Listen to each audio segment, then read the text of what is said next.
हम लोग चलो एक इक्वेशन मान लो ले लेते हैं या एक रिएक्शन लेते हैं। सबसे पहले फेरस मतलब Fe plus H2O gives Fe3O4 plus H2। ये इक्वेशन है।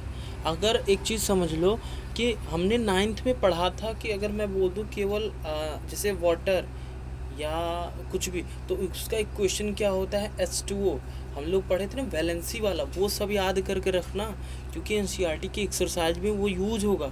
तो 9th का वो NH4 के पावर +2 -2 वैलेंसी कैसे होती थी इधर उधर, तो वो H2O2 बन जाता था हाइड्रोजन ऑक्साइड, वो सब याद करके रखना। मैं उससे तुम्हें क्वेश्चन करने में इजी रहेगा, मैं पूछूंगा भी।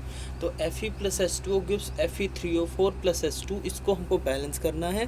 तो सबसे पहले हम क्या करेंगे, हमारा सबसे पहला काम होगा कि इसमें देखना है कौन सा एटम सबसे ज़्यादा है। तो Fe 1 है, यहाँ Fe3 है, H2 यहाँ 2 है, यहाँ पर H2 2 है, O यहाँ 1 है, वो यहाँ 4 है। तो मतलब हमें 4 सबसे ज़्यादा, सबसे पहले सबसे ज़्यादा वाला देखेंगे। तो फर्स्ट में हम लोग ऑक्सीजन ले लेंगे, ऑक्सीजन को बैलेंस करेंगे। तो ऑक्सीजन को जब बैलेंस करेंगे तो बताओ कि यहाँ पर इनिशियल में, या इनिशियल ना लिखो तो यहाँ लिख दो रिएक्टेंट में, जो भी आप लिखना चाहो, इनिशियल भी सीखते हो, लेकिन रिएक्टेंट में ऑक्सीजन कितने हैं 1, और प्रोडक्ट में आपके ऑक्सीजन कितने हैं 4। हाँ, तो जब यहाँ 4 है यहाँ 1 है तो हमें कितना मल्टीप्लाई करने पड़ेगा, इसका मतलब हमें 4 मल्टीप्लाई करने पड़ेगा ऑक्सीजन में।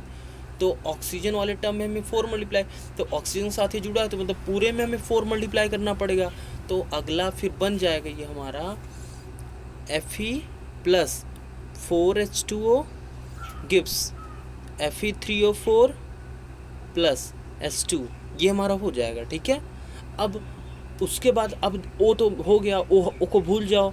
अब हम FeH को देखेंगे कौन ज़्यादा है। Fe यहाँ 1 है, यहाँ Fe3 है, यहाँ H 4 2 जा 8 हो गया, और यहाँ H 2 है, तो मतलब 8 ज़्यादा है। तो अब सेकंड स्टेप में हम क्या करेंगे, हाइड्रोजन ले लेंगे। तो हाइड्रोजन इनिशियल में कितना है 8, और यहाँ हाइड्रोजन हमारा प्रोडक्ट में कितना है 2, तो मतलब हमें इसमें मल्टीप्लाई करना पड़ेगा। ये तो 8 है और ये 2 है, तो इसका मतलब इसमें 4 × 2 करना, तो इसका मतलब ये 4 हमें इस H2 में मल्टीप्लाई करना है। ठीक है, तभी तो 8H2 और यहाँ भी 8, ये 8H2 बना, और यहाँ भी जब हम इसमें 4 मल्टीप्लाई कर देंगे, क्योंकि हमने ये 4 अपने से जूम किया इसको इक्वल, जैसे इसमें 4 था तो हमने 4 × ऑक्सीजन किया तो 4 बना, तो ये 4 इक्वल हो गए। उसी तरह यहाँ पर फिर ये 8 इक्वल हो जाएंगे।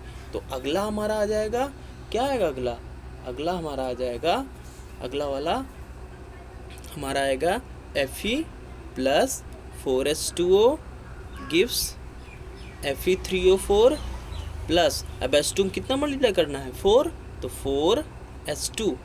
फिर से सुन लो, सबसे पहले इक्वेशन था, फिर हमने कहा कि रिएक्टेंट में सबसे ज़्यादा देखना है कौन सा है, तो ऑक्सीजन सबसे ज़्यादा था, तो ऑक्सीजन में 1 था, इसमें 4 था, हमें बैलेंस करना है तो 4 इसमें मल्टीप्लाई, तो 4 इसमें मल्टीप्लाई करेंगे तो यहाँ पर पूरे में 4 मल्टीप्लाई करना पड़ेगा।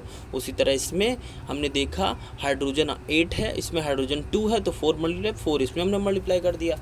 अब हाइड्रोजन भी हो गया, ऑक्सीजन भी हो गया, बचा क्या फेरस, तो फेरस इसमें 1 है, इसमें फेरस 3 है, तो इसमें ऐसे लिख लो कि फेरस इक्वल टू 1, तो इसका मतलब इसमें 3 × 1 करना पड़ेगा, और यहाँ फेरस कितना है आपका 3, तो ये 3 तो है ही, तो मतलब अब कितना मल्टीप्लाई करना पड़ेगा फेरस में 3, तो 3Fe plus 4H2O gives Fe3O4 plus 4H2। ये हमारा एक बैलेंस केमिकल रिएक्शन आ गया।